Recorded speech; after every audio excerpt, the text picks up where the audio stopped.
In class. I'm Jen Silva, and I just wanted to talk a little today about something that's kind of recent. So, as I've said before, I've had a screenwriter for about 7 months now, since July, and it's January, and I'm running into something that I hadn't before. Um, so before, usually when I get something that he's been working on and written, it's like a Christmas present. It's like, oh my gosh, I can't wait to open this kind of thing. Um, and I'm usually involved in, what he's writing. I kind of know some scenes to expect, what's going to be in them because we had talked about them. But kind of what's been taking me by surprise, a little bit by surprise, not so much, is the fact that we're now writing people in who are currently deceased, passed away. So they are alive, on our script, on paper, but they're physically not here anymore. It's been harder than I expected. My story is filled with hope and joy and blessings, but it's also filled with hurt and pain and trauma. So I'm experiencing now a lot that I did when I was writing my book. However, it's different because, on these scripts and these writing, these people are alive. These people are talking to me. In my book, I had said, so and so passed away. I've had multiple people in my journey. 2 people passed away by suicide. One family member had passed away through alcohol addiction, and another best friend of mine had passed away as a result of her severe eating disorder. And a coworker recently just passed that was in my book, Gov. So I know it shouldn't be as hard as the lived experience of losing these people, but it is honestly just as hard to hear them talking to me again, especially my father. It's been such a joy that he's been alive again. That's the biggest gift from my screenwriter, from Eric, is bringing my father back to life. I can, feel his hug when it says he's giving me a hug on the paper. But kind of now what I'm dealing with is we're writing these people who have passed tragically and suddenly, into the script, and how am I, able to handle this, PTSD coming back, living through these deaths again. It's been hard. So I know Sunday night, I had, gotten a new portion from Eric, and by Sunday night, just trying to deal with everything, I got out of bed at like 11 o'clock at night and started crying on the couch. I went to work the next day.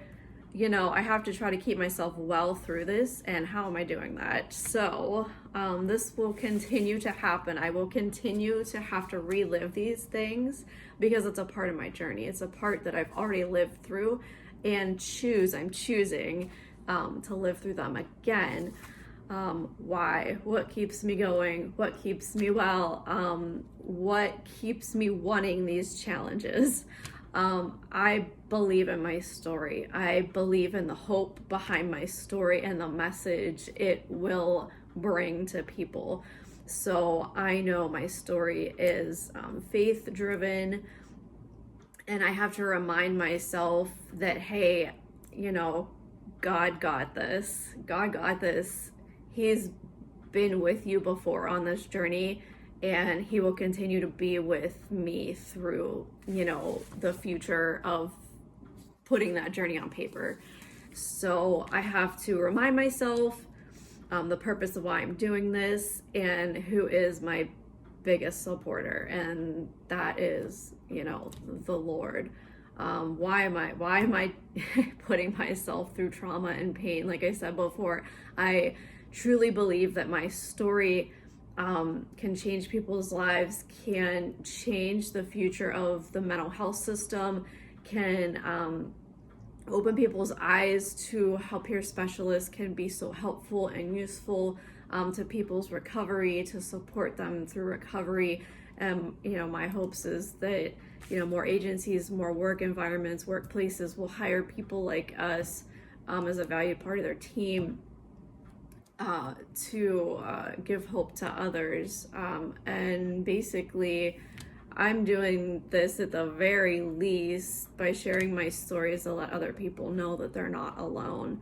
So if I can keep reminding myself of the goal of doing this, who's got my back, all the people that have passed, they're still in my life.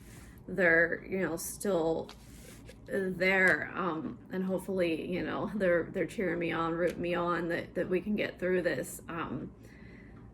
There's been so much, like I said, trauma and pain in the people I've lost in my life. I want them to be remembered because they might be a statistic in some kind of book or some kind of record, but to me they were people. They were more than their illness, and I will remember them for that.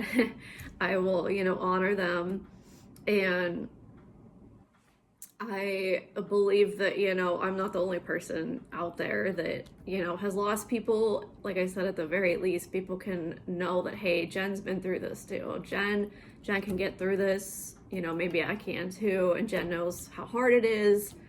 I don't feel so alone now. So the whole point of purposely trying to trigger myself and work through these challenges is to help other people. That's the base of it. And I just have to remind myself that, to keep myself going and keep having these hard conversations with my screenwriter. Also, I was very worried that since this has been a more triggering time in the story we're writing, I was very conflicted on, should I tell him? Like, I'm guessing we have a good relationship, but he's still kind of a stranger. I've only known him for 7 months, so he has my book. He's talked to me. He knows me through his brother, kind of like my supervisor at work. So not a total stranger, but still, how do I tell somebody, hey, this is really hard? I don't want them to worry about me. I don't want him to worry about me. I just want him to understand, like, hey, this is getting tough. This is getting tough, but don't worry. I've, for one, already lived through this. So hopefully it's not going to be as tough, writing again, remembering it again. But also just to be honest about it. Like, so I did open up to him today, and the response was just amazing. He actually picked up on it, so I hadn't responded 2 days later to what he sent. Usually I'm on it like, oh, I just read it, so he knew that if I didn't say anything like 2 days, then hey, something's probably up.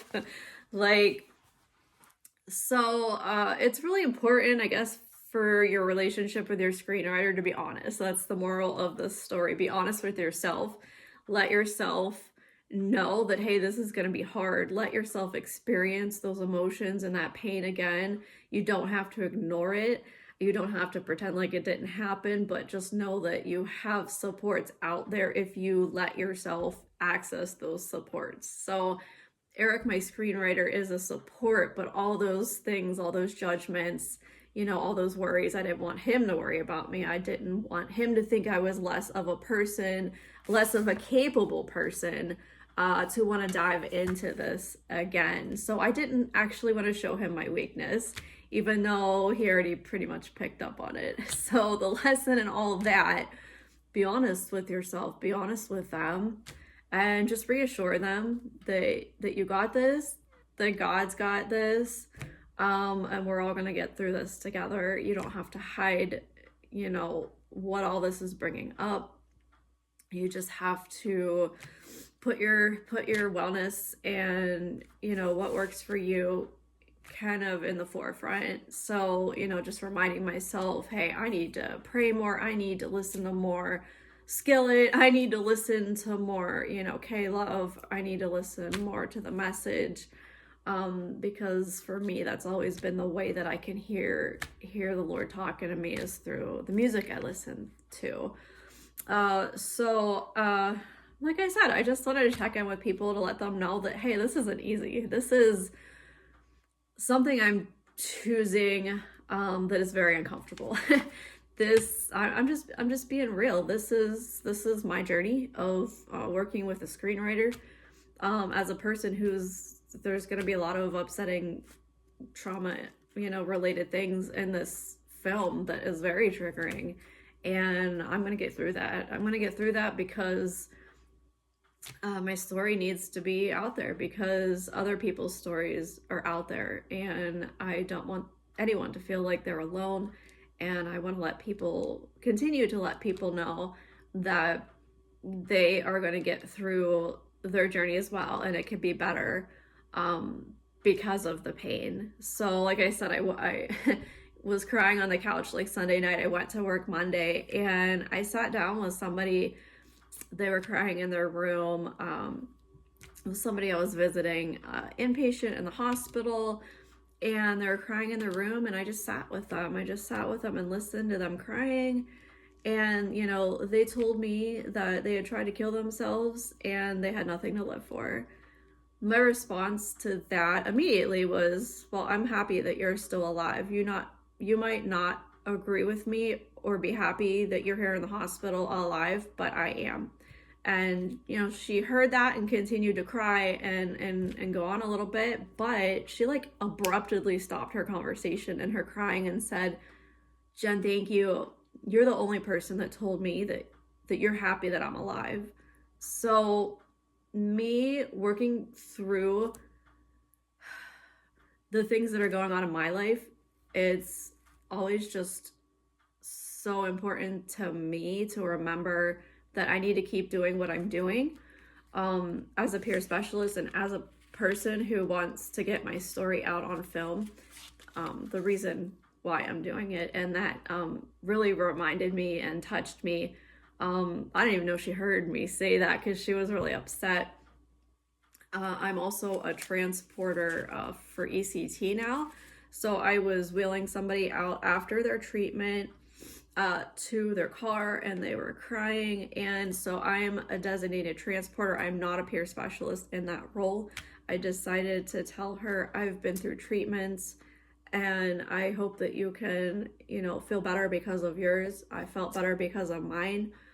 And that was only her 4th treatment. And I said, well, you're still, at the beginning stages of treatments. And, I hope that you'll be able to feel better soon. She asked me, where were you? And I was like, what do you mean? I said, I work on Mondays. But she had only been getting treatments on Wednesdays and Fridays, I believe. That just caught me off guard. Where were you? I needed you. Where were you? So just the message and power the peer specialists have just because of our presence, and complete strangers supporting other people and trying to encourage them and uplift them. That's the main message that I want to get out there, that there's, people who have been in other people's places and shoes and environments that they never think that they can get through. And the whole message of peer support is that there's hope.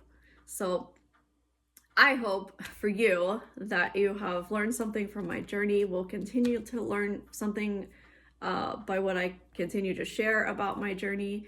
And I hope that we could get this, go through this together. And what an amazing story this is and can be to help others.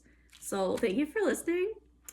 Please like and subscribe and continue on my journey with me. We have about 125 pages written, which is to us about halfway.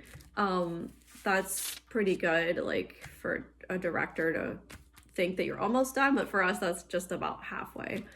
So I am excited to, keep writing. I'm excited to keep sharing, and hopefully someday in my wildest dreams, this could happen and be real on film.